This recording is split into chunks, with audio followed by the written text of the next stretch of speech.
kan menjadi persoalan bagi kami. Ini nyawa manusia. Assalamualaikum warahmatullahi wabarakatuh. Semangat pagi sahabat ISK dimanapun Anda berada. Masih bersama Kang Fikri di podcast isknews.com. Jadi pagi ini kita sudah kedatangan tamu Bapak Haji Sururi Mujib. Beliau adalah direktur dari Lembaga Kajian Strategis Kudus ya juga aktivis yang selalu getol memainkan perannya untuk mengontrol kebijakan-kebijakan pemerintah. Sahabat ISK, mewabahnya virus corona saat ini rasanya kian masif. Kondisi itu harus disikapi oleh semua pihak, termasuk pemerintah daerah, aparat penegak hukum, dan elemen masyarakat. Jadi yang penting itu dibutuhkan transparansi publik, termasuk anggarannya, kan begitu Pak Sururi ya. Mulai dari perencanaan, pelaksanaan maupun pertanggungjawaban. Karena anggaran pencegahan dan penanggulangan COVID-19 ini sumbernya sangat banyak sekali. Betul. Jadi ada dari APBN, APBD provinsi, APBD kabupaten, dari CSR dan bantuan-bantuan lain. Mungkin selama ini yang Pak Haji Sururi tahu terkait dengan penanganan dan penanggulangan COVID-19 berkaitan dengan penganggaran dan evaluasinya ini bagaimana sebenarnya supaya masyarakat tahu? Jadi gini, pertama terima kasih kami sudah diundang di SK terkait dengan pertanyaan anggaran COVID di Kabupaten Kudus. Memang kalau kita melihat anggaran dari dana tak terduga TT itu ada 150,3 miliar. Artinya ini anggaran cukup besar. Tetapi di beberapa SKPD itu kan ada anggaran COVID juga yang diambilkan dari anggaran yang sudah tersedia di APBD untuk dialihkan dari semula kemudian dialihkan ke COVID sehingga totalnya sekitar 172 miliar. Hanya saja sampai hari ini anggaran-anggaran itu kami belum bisa merasakan digunakan untuk apa. Untuk apa anggaran itu terkait dengan penanganan baik itu memutus tali rantai maupun kemudian juga untuk menanggulangi yang sudah terjangkit COVID itu. Yang baru dirasakan adalah melalui Dinas Sosial P3AP2KB Kudus itu hanya memberi bantuan kepada beberapa masyarakat yang terdampak COVID yang jumlahnya juga tidak banyak. Artinya sampai hari ini penyerapannya masih sangat minim, bahkan di bawah 10% di Kabupaten Kudus. Sampai hari ini seperti itu. Inilah yang kita sayangkan. Sementara kita melihat laporan dari Dinas Kesehatan Kabupaten Kudus yang terpapar COVID sampai hari ini sudah cukup besar. Angkanya sudah ratusan.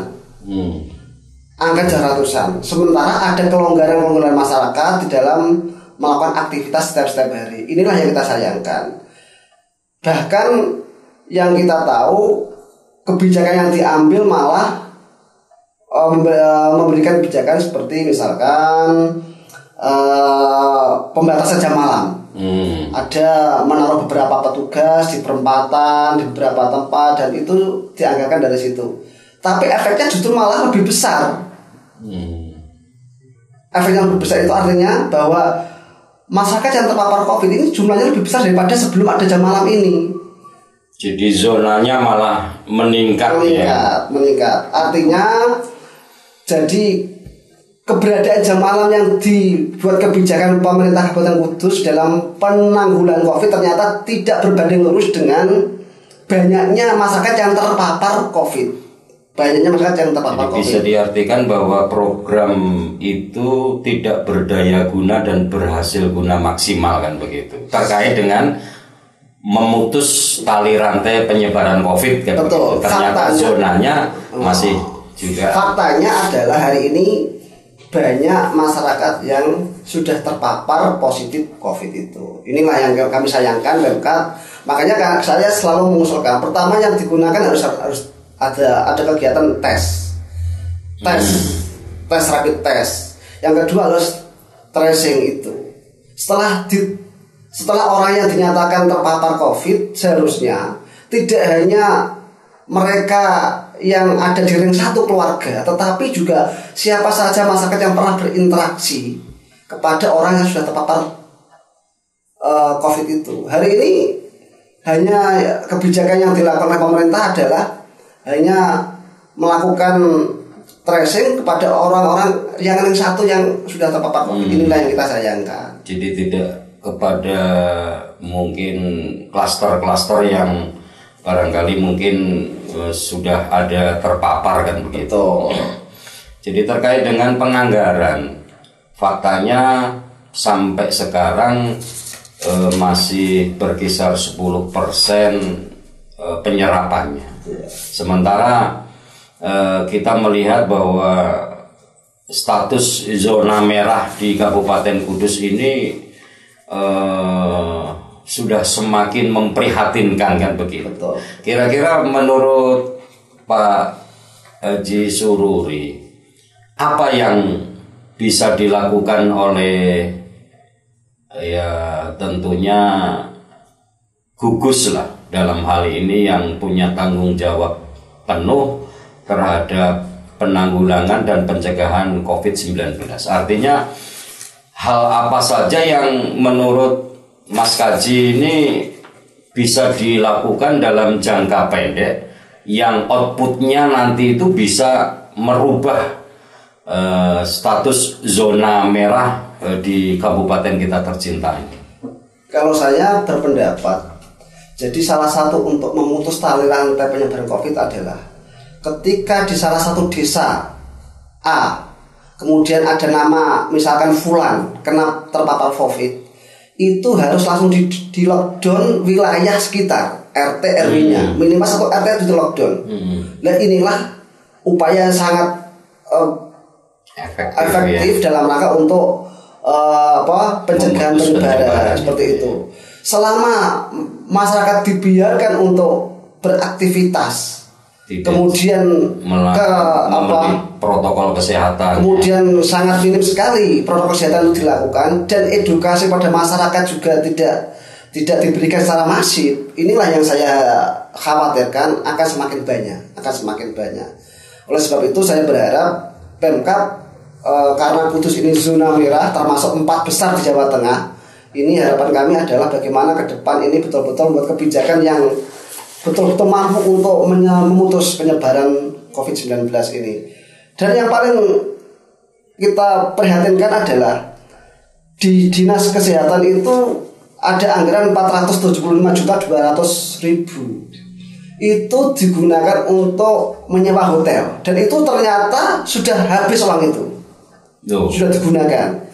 Jadi salah satu dinas yang diberi anggaran untuk COVID itu adalah Dinas Kesehatan, gunanya untuk mengkarantina tenaga kesehatan di hotel Grita itu. Setelah saya cek itu informasinya uang itu sudah habis digunakan untuk nyewa karantina tenaga kesehatan.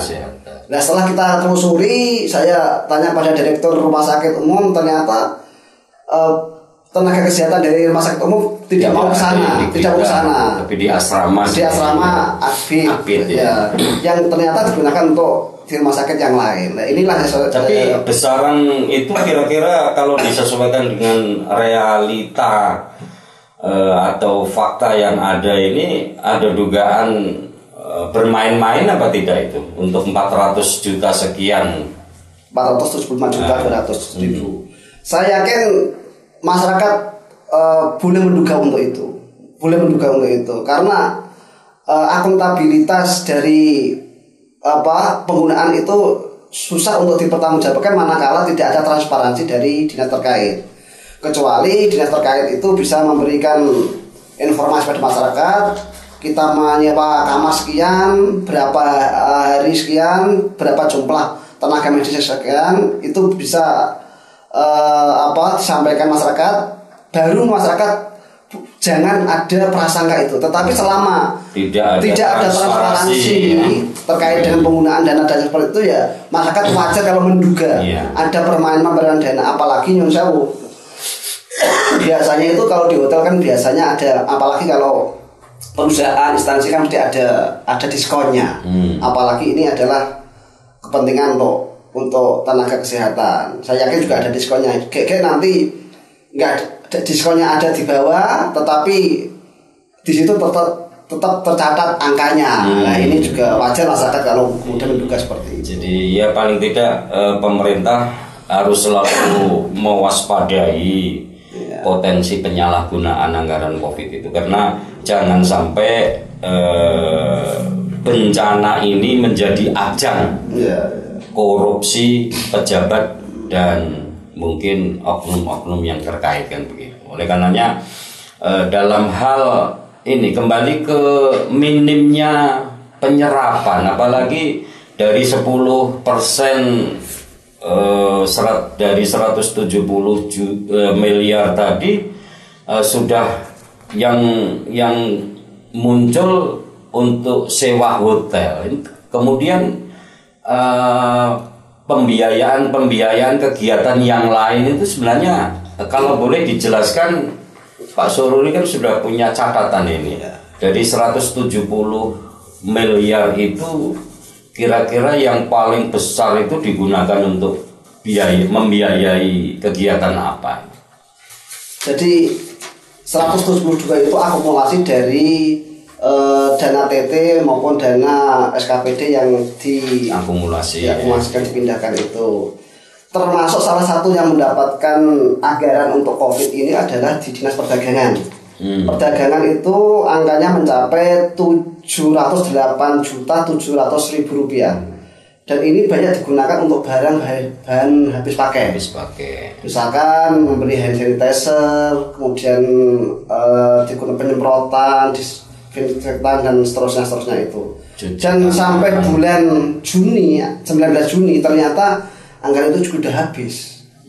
Nah inilah saya berpikir bahwa kalau anggaran itu banyak digunakan untuk pencegahan melalui barang habis pakai, itu potensi untuk disalahgunakan itu cukup besar. Indikatornya jelas. Sekarang hanya digunakan untuk hand sanitizer, barang-barang. Misalnya butuh 1.000 dibelikan 100, siapa yang tahu kan? Yang tahu seperti itu kan. Apalagi kita tahu seperti itu. Nah, makanya maksud saya adalah bagaimana masing-masing SKPD yang ada dana-dana COVID ini ada pertanggungjawaban secara benar disampaikan pada masyarakat sehingga masyarakat ikut bersama-sama mengawasi itu semuanya seperti itu. Termasuk adalah di Dinas Sosial P3AP 2KB. Ini penyerapannya kan masih sedikit karena memang bantuan yang diberikan melalui Pemkat ke masyarakat yang terdampak COVID itu bertahap. Tidak langsung, bertahap. Jadi di Dinas Sosial itu dianggarkan 12,7 miliar. Sampai bulan Juni kemarin terserap baru 4,2. Sekarang paling terserapnya baru masih 30-an persen. Ini kan masih luar biasa. Sementara masyarakat kita hari ini tingkat kesadaran untuk melakukan protokol kesehatan sangat minim.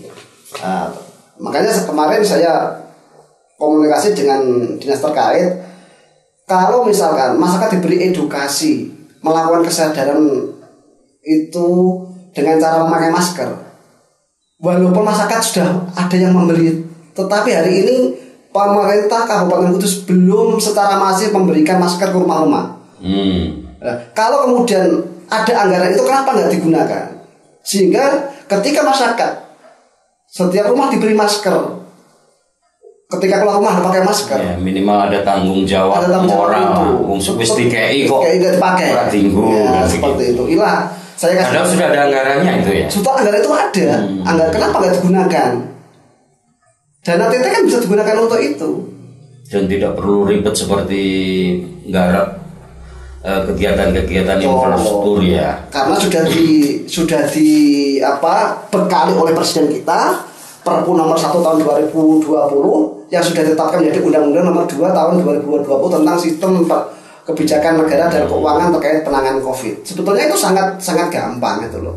Jadi jangan sampai salahkan masyarakat tidak pakai masker ketika pemerintah tidak memberi masker pada rakyatnya. Ya, artinya mungkin orang kampung bilang kongkon tok, kan begitu. Jadi malah anggaran digunakan untuk sosialisasi pakai mobil dinas, puskesmas, muter halo-halo woro-woro, suruh pakai masker. Tapi masyarakat walaupun kesadaran sudah beli masker, tapi kan mau-maunya masyarakat. Tetapi kalau sudah dibeli masker dari pemerintah, negara sudah memberi masker masyarakat, aku yakin kesadaran itu akan tambah timbul ya. Akan benar-benar perilaku new normal ini benar-benar dilaksanakan masyarakat tanpa harus karena itu kebutuhan dari dalam dirinya sendiri kan begitu. Betul. Ya mungkin terkait dengan penganggaran tadi, sebenarnya untuk memudahkan pengawasan ya.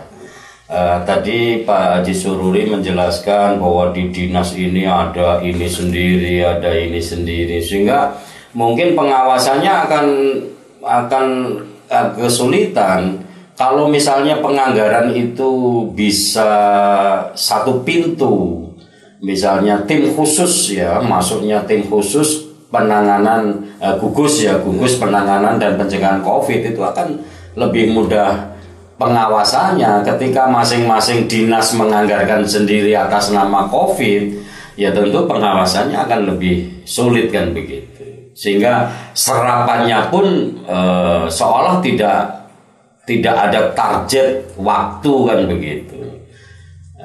Menurut Mas Haji Sururi, ke depan mumpung ini masih ada waktu supaya penyerapan anggaran itu maksimal, kemudian hasil nyata dari output kegiatan-kegiatan itu bisa merubah status zona merah, karena di 35 kabupaten kota ini Kudus yang masih mengkhawatirkan kan begitu. Oleh karenanya apa sebenarnya yang harus dilakukan tim gugus penanganan dan penanggulangan COVID hari ini dan yang akan datang supaya penyerapan anggaran itu maksimal, kemudian hasil outputnya juga maksimal kan begitu. Ya menurut saya yang terpenting adalah pertama tadi sudah saya singgung, ketika salah satu desa, satu RT ada 1 atau 2 orang yang kena COVID langsung di lockdown itu saya yakin mampu untuk memutus tali rantai. Yang kedua, karena banyaknya anggaran yang tersedia, dana TT itu masih minim penyerapannya, adalah bagaimana masing-masing SKPD atau gugus yang sudah diberi kewenangan untuk melakukan kegiatan itu, dia melakukan kegiatan misalkan ya tadi itu beli masker sebanyak-banyaknya, kemudian setiap rumah diberi. Itu yang sangat efektif manakala kita mengajak masyarakat untuk selalu mematuhi protokol kesehatan. Itu.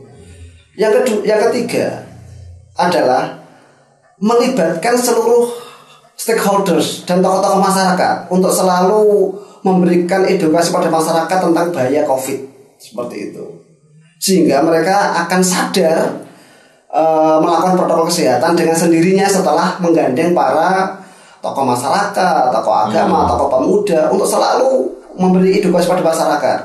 Kalau edukasi itu hanya dilakukan oleh SKPD terkait melalui puskesmas dan seterusnya, saya yakin nggak efektif, karena itu paling-paling 1 minggu 2 kali. Hanya gugur wajib aja. Saya justru malah hanya mengukur kewajiban dan menghabiskan uang saja. Tetapi kalau kemudian uang itu dikerjasamakan dengan tokoh-tokoh masyarakat, tokoh agama dalam rangka untuk memutus penyebaran COVID itu lebih efektif. Itu 3 hal yang paling penting di dalam proses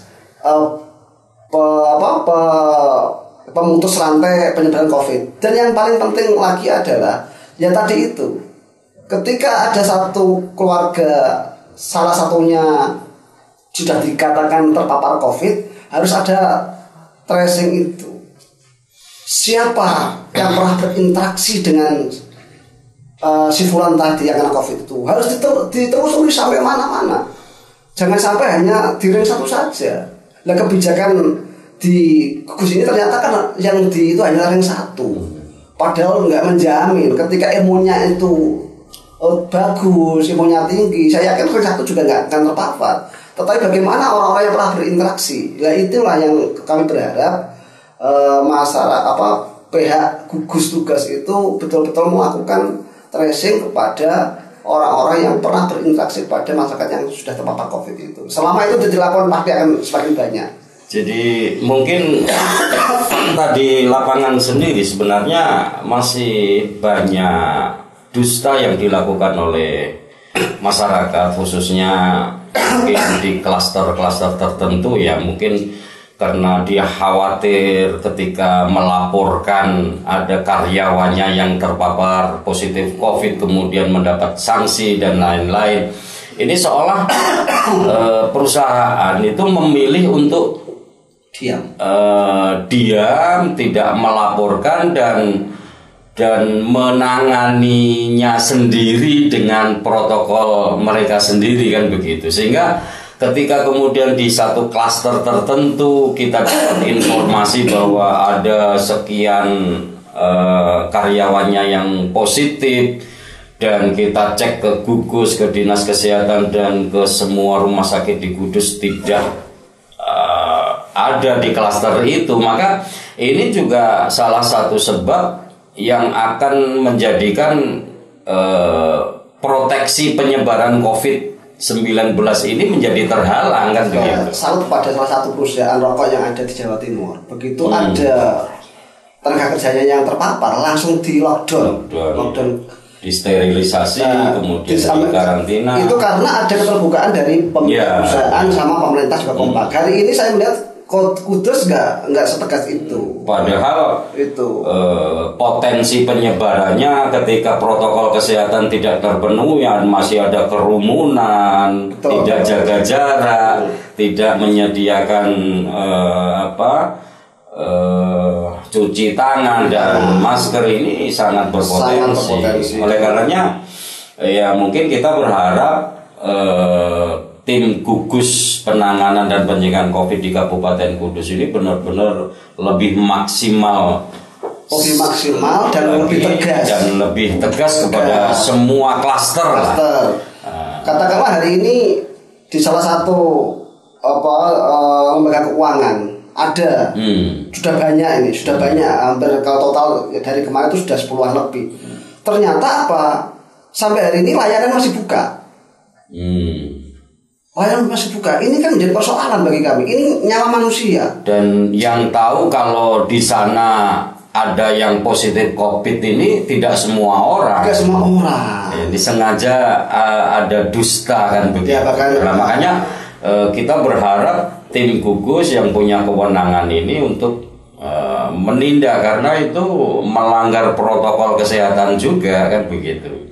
Informasi yang kami dapatkan sebetulnya kan gugus sudah tahu. Sudah sering datang ke lembaga itu, tapi bagi saya itu ada pembiaran. Sekalipun secara mandiri mereka sudah melakukan isolasi secara mandiri melalui lembaga institusi yang ada itu. Tetapi itu kan tidak selesai sampai situ. Seharusnya memang betul-betul di lockdown. Ya, artinya yang sudah dinyatakan positif itu terpaparnya itu dari internal klaster itu atau dari luar, supaya untuk bisa mengetahui itu kan harus disterilisasi, harus dilakukan karantina dan lain-lain kan begitu. Betul. Jadi ya kita tunggu sajalah. Ibaratnya kita minta kepada tim gugus penanganan COVID dan pencegahan COVID itu bisa maksimal. Wong duitnya sudah ada kok. Iya. Karek nindakno kan. Nindakno dan betul-betul memberi proteksi pada masyarakat. Jadi jangan sampai penyebaran COVID-19 yang masif sampai saat ini dijadikan lahan baru praktek korupsi untuk kepentingan pribadi dan kelompok tertentu. Oke, Kang Sururi, terima kasih sudah bersama kami. Mudah-mudahan bisa bermanfaat kepada sahabat ISK di manapun berada. Masih bersama podcast Kang Fikri, kita